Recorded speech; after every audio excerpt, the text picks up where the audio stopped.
One thing that I've noticed about myself since I was a small child was my yearning for aloneness. It would always confuse me when people would tell me they felt alone, because that was never something I felt, even in my own solitude. I'm someone who has to have extended periods of time alone in order to function in this society. It can be difficult for the people in my life to deal with this attribute, but I'm an introvert through and through, so I have a limit.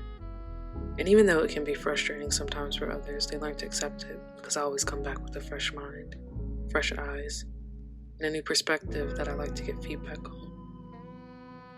Without my alone time, I can't really learn anything or really give anything to anyone.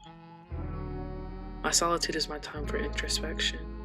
It's my time to dissect the world around me.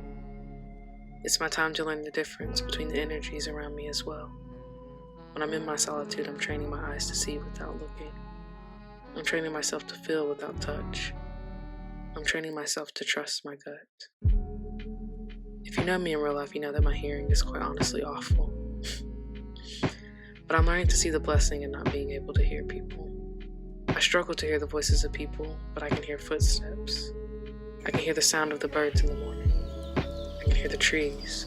I can hear the rain. I can hear the smoke detector that you all know needs new batteries.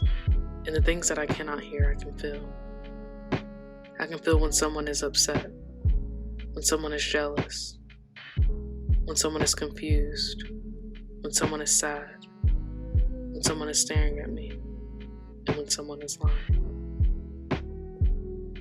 Elohim is teaching me that parts of our physical nature is made weaker so that we can see the blessings and the strengths in our gifts that I believe are spiritual.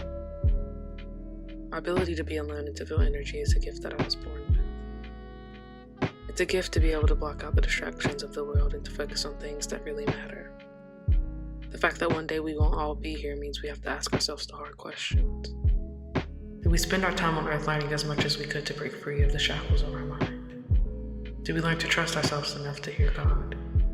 Did we learn to hone our gifts instead of suppressing them? Did we learn to not fear being alone? Because in all reality, when death knocks at your door, who will be beside you? These are some of the things I ask myself in solitude.